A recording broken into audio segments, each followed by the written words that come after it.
እንደምን አመሻችሁ። እንኳን ወደ እንቅልፍ ሰዓት ትረካችን መጡ። ዛሬ ምሽት ዊልን እናስተዋውቃችኋለን። ዊል ሺፕ እና ባኒ ከተሰኙ ውሾቹ ጋር በጎጆ ውስጥ ይኖራል። አልፎ አልፎም ፒፕ የምትባል አንዲት ትንሽ ኮኮ እየመጣች ትጎበኘዋለች። ዛሬ የምናገኘው ዝናባማና ነጎድጓዳማ ነገር ግን በጎጆ ውስጥ በጣም ሞቅ ያለና ደስ የሚል ድባብ ባለበት ቀን ነው። ዊል ከእሳቱ ዳር ተቀምጦ ማስታወሻውን ሲጽፍና መጽሐፍ ሲያነብ እናገኘዋለን። ይህ ታሪክ ደስ እንደሚላችሁ ተስፋ አድርጋለሁ። ነገር ግን ወደ ታሪኩ ከመሄዳችን በፊት ለጥቂት ደቂቃዎች ሰውነታችንን የምናዝናናበትን ክፍለ ጊዜ እናድርግ። ከ10 እስከ 1 ቆጥራለሁ። እኔ በምቆጥርበት ጊዜ ራሳችሁን ከጭንቀትና ከውጥረት ነፃ አድርጋችሁ ሂዱ። 10 ያረፋችሁበት አልጋ ወይም ወለል ወይም ማንኛውም ነገር እንዴት ደግፎ እንደያዛችሁ አስተውሉ። ይህን ድጋፍ ስታስተውሉ አሁን ወደዚህ ቅጽበት በበለጠ ለመጥለቅ ሞክሩ።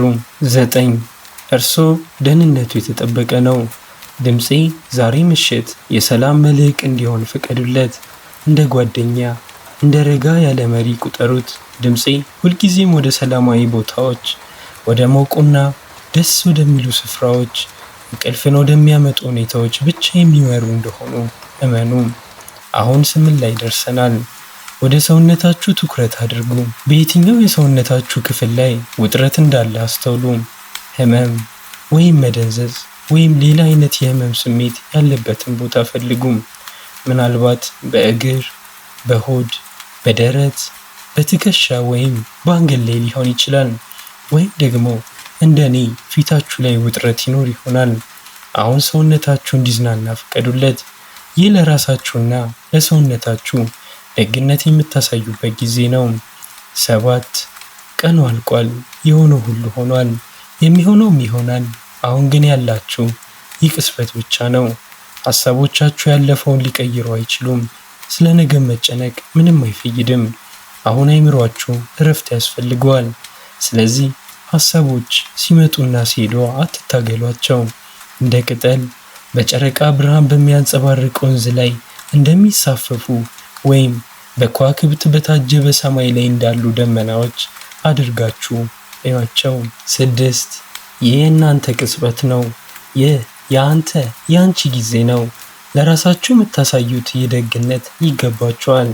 በሕይወታችሁ ውስጥ ሰላም ሊኖር ይገባል። ይህ የሁላችንም መብት ነው።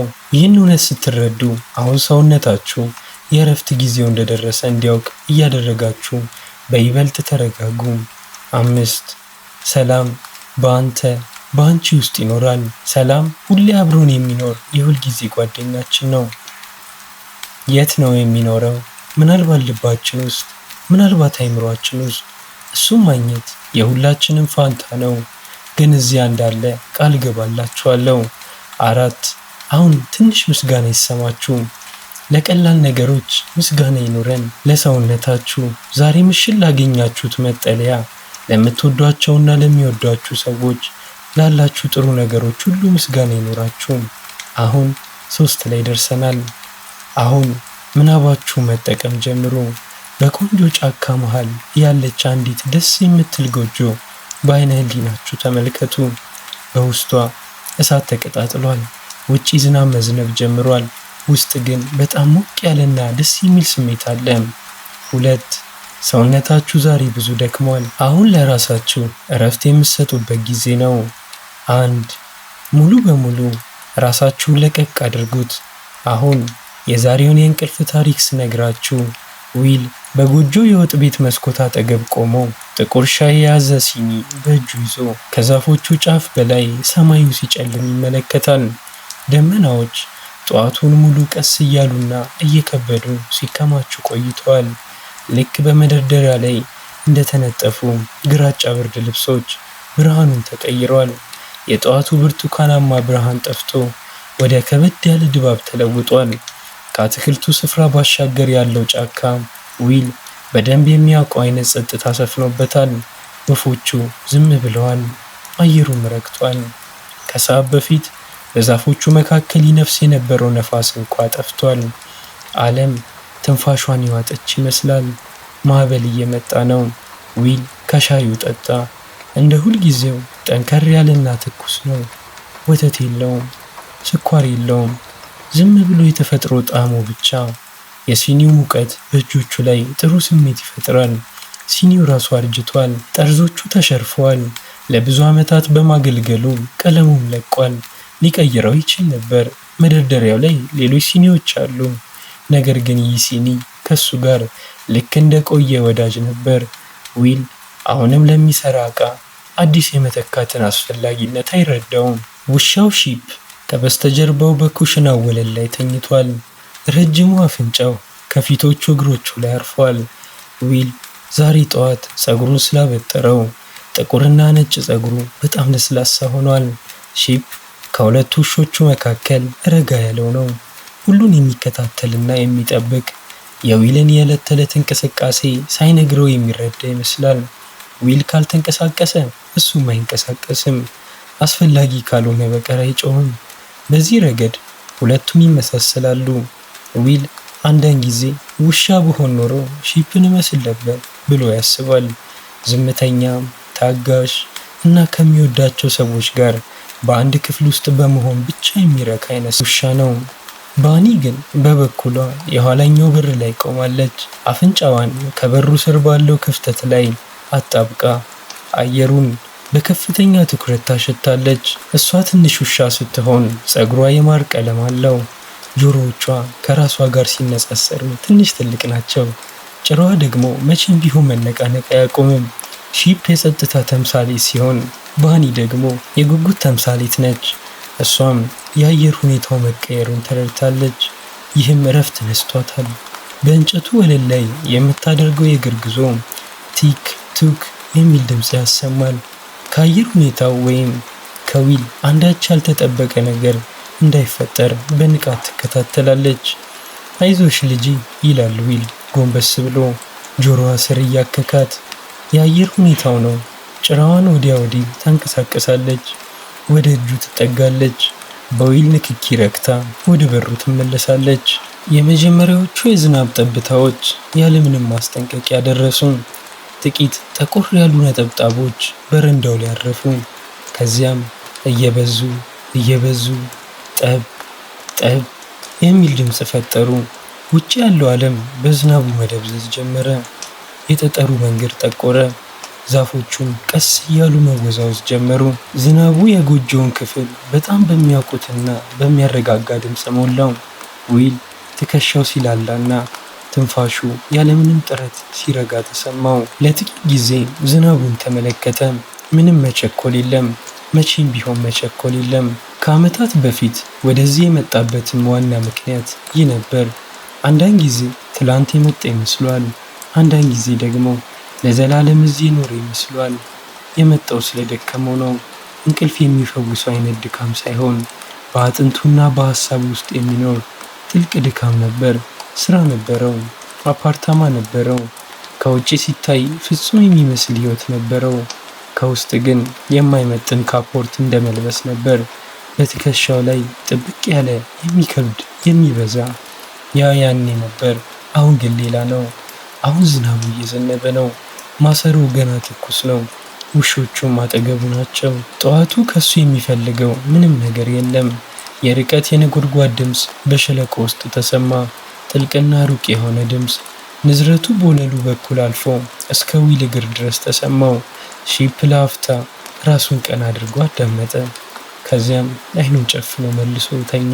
ባኒ ደግሞ ወደ ዊል እግር ተጠጋች። አልፈራችም፣ ግን አጠገቡ መሆኗ ደህንነት ይሰጣታል። እጁን ራሷ ላይ አሳረፈ። ሶስቱም አብረው ቆሙ። ዊል ወደ እሳቱ ቀረበ። እሳቱን ዛሬ ጠዋት ነው ያዘጋጀው። ይህ ልማዱ ነው። አይምሮ ሳይረዳው ሰውነቱ የአየር ሁኔታውን ቀድሞ ያውቃል። ክብሪት ጭሮ ጭራሮዎቹን ለኮሳቸው። ትንሿ ነበልባል መጀመሪያ እየተወላወለች ከዚያም እየጠነከረች ሄደች። የደረቀው እንጨት ድምፅ እያሰማ ሲነድ ክፍሉ በሞቃትና በደማቅ ብርሃን ተሞላ። ዝናቡ ደግሞ እየበረታ ሄደ። ዊል ሻዩን ቀርቶ በትልቁ ወንበር ላይ ተቀመጠ። ወንበሩ አሮጌና ትልቅ ነው። ለብዙ ዓመታት በመቀመጡ ልክ የዊልን ቅርጽ ይዟል። ሺፕ ወንበሩ አጠገብ ተኛ። ባኒ ደግሞ እሳቱ አጠገብ ባለው ትንሽ መኝታዋ ላይ ተቀምጣለች። እሳቱ ይንቀጠቀጣል፣ ዝናቡ ይዘንባል፣ ነጎድጓዱ ያግረመርማል። ጎጆዋ ግን በጣም ሞቃታማ ነች። ከጥቂት ቆይታ በኋላ ዊል በመስኮቱ በኩል አንዲት እንቅስቃሴ አየ። ፒፕ ነች። ትንሿ ሽኮኮ በረንዳው ላይ ተቀምጣለች። ጭራዋ እንደ ጥያቄ ምልክት ከጀርባዋ ተቀምጧል። ዝናቡን በማይደሰት ስሜት የምትመለከት ትመስላለች። ዊል በረንዳው ላይ ያስቀመጠላትን ፍሬዎች ለመብላት መጥታለች። መጀመሪያ ላይ ትፈራው ነበር፣ አሁን ግን የቤተሰቡ አካል ሆናለች። ባኒ ሽኮኮን አይታለች፣ ግን እሷን ማባረር ከንቱ መሆኑን ስለምታውቅ ዝም ብላ ትመለከታለች። የላባዋን ዝናብ አራግፋ ወደ ዛፎቹ ተመለሰች። ዊል ማስታወሻ ደብተሩን አነሳ። ሰማያዊ ቀለም ያለው አሮጌ ደብተር ነው። በእርሳስ መጻፍ ጀመረ። ህዳር 5 ዛሬ በጣም እየዘነበ ነው፣ ነጎድጓድም አለ። የጎጆው ዋጋ የሚታወቅበት ቀን ነው። እሳቱን ቀድሜ በማቀጣጠሌ ደስ ብሎኛል። ሺፕ አጠገቤ ነው፣ ባኒ እሳቱ ጋር ነች፣ ፒፕም መታለች እያለ መጻፉን ቀጠለ። ስለ ልማድ እያሰብኩ ነበር፣ እንደ ድሮ አይነት ሳይሆን ልክ እንደ ተፈጥሯዊ መንገድ የሚፈጠር ልማድ። እዚህ ያሉት ቀኖቼ የራሳቸው ቅርጽ አላቸው። ብርሃን ሲወጣ ነቃለው፣ ሻይ አፈላለው፣ ውሾቼን እመግባለሁ፣ የአትክልት ስፍራውን አያለው፣ አነባለው፣ ሰማዩን እመለከታለሁ። አንዳቸውም አስቸኳይ አይደሉም፣ ግን ሁሉም ትልቅ ትርጉም አላቸው። ስለ ድሮ ህይወቴ አንዳንዴ አስባለሁ። ቁጭት ሳይሆን ግራ የሚያጋባ ርቀት ነው የሚሰማኝ። ያ ሰው በእርግጥ እኔ ነበርኩ? ሱፍ የለበሰው፣ በባቡር የሚጓዘው፣ በሰዓት 40 ጊዜ ስልኩን የሚያየው፣ አሁን ያ ሁሉ ልክ እንደ ተረት ይርቃል። መጽሐፉን ቀጠለ። እዚህ የተማርኩት ነገር ቢኖር ጥቂት ነገር ማድረግ ማለት ምንም አለማድረግ ማለት አለመሆኑን ነው። ልዩነቱ ትልቅ ነው። ምንም አለማድረግ ባዶነት ነው። ጥቂት ነገር ማድረግ ግን ሙሉነት ነው። እሳትን ማቀጣጠል፣ ዝናብን መመልከት፣ ውሻ አጠገብ መቀመጥ፣ እነዚህ ነገሮች ምንም አይደሉም። እነዚህ ሁሉ ነገሮች ናቸው። ማዕበሉ እየቀረበ ነው። ነጎድጓዱ በወለሉ ላይ ይሰማኛል። ባኒ ድምፁን ባትወደውም እኔ ስለምታምነኝ ትረጋጋለች። ሺፕ ግን ግድ የለውም። እሱ ነገን አይጨነቅም፣ ትላንትንም አያስብም። ዝም ብሎ እሳቱ ዳር ይተኛል፣ ይተነፍሳል፣ ደስ የሚል ስሜት ይሰማዋል። እኔም እንደሱ ለመሆን እየተማርኩ ነው። ዊል እርሳሱን አስቀምጦ ደብተሩን ዘጋው። ከዚያም ከጎኑ ያለውን መጽሐፍ አነሳ። መጽሐፉ ያልተቻኮለ ዓመት ይባላል። አንድ ምዕራፍ ማንበብ ጀመረ። ምዕራፍ 4 የዝናብ ቀናት የአየር ሁኔታ ምርጫችንን የሚወስንልን ቀናት አሉ። እነዚህ አብዛኛውን ጊዜ ምርጥ ቀናት ናቸው። የዝናብ ቀን ምን ላድርግ የሚለውን ጥያቄ ያስወግዳል። የአትክልት ስፍራው በዝናቡ ይርሳል። የዝናብ ትልቁ ስጦታ ለማረፍ ፈቃድ መስጠቱ ነው። ዝናብ ተፈጥሮ ሁልጊዜ ውጤታማ መሆን የለብህም የምትልበት መንገድ ነው። እንስሳት ይህን ከኛ በላይ ይረዳሉ። ውሻን በዝናባማ ቀን ተመልከት፣ አይጨነቅም። ውጪ ሲጠራ ምን እንደሚያደርግ እቅድ አያወጣም። ሞቅ ያለ ቦታ ይፈልጋል፣ ይተኛል፣ አይኑን ይዘጋል። የዝናቡ ድምፅ ዓለሙ እንዲሆን ይፈቅዳል። በእረፍት ጊዜ አይጸጸትም፣ ምክንያቱም እረፍት ለሁሉም ነገር መሰረት መሆኑን ያውቃል። እሳቱ የሚሞቀው ዝናቡ ስለሚቀዘቅዝ ነው። ክፍሉ ደስ የሚለው ነፋሱ ውጪ ስለሚጮህ ነው። መጠለያውን በሚገባ ለማድነቅ ማዕበሉ ያስፈልገናል። ብርሃኑን ለማየት ጨለማ ያስፈልገናል። ዝናቡ ይዘንባል፣ ዓለም ያለኛም ትቀጥላለች። እኛ ግን ለጥቂት ሰዓታት ዝም ብለን የመሆን ነፃነት አለን። ዊል መጽሐፉን ዘጋው። ቃላቱ በውስጡ ጸረሱ። ሺፕ ተኝቷል፣ ትንፋሹ ወጥ ነው። ባኒም ተኝታ በህልሟ ትቃዥ ይሆናል። ዊል እሳቱን በመስኮቱ ላይ ያለውን ዝናብ፣ ውጭ ያለውን ውብ ዓለም ተመለከተ። ጥልቅ እርካታ ተሰማው። ከሰዓቱ እያለፈ ሲሄድ ክፍሉ እየጨለመ መጣ። ዊል መብራት አላበራም። ቀኑ አልፎ ምሽቱ ገና ያልገባበትን ይህን ጊዜ ወዷል። ሁሉም ነገር ጸጥ ብሏል። ሁሉም ነገር ሊቀየር ይችላል። ዊል ድካም ተሰማው። ያ ደስ የሚል ድካም ነው። አይኑን ጨፈነ። ድካሙን አልታገለውም። ዝናብ ሲመጣ እንደሚመጣ ሁሉ እንቅልፍም ሲመጣ መቀበል እንዳለበት ያውቃል።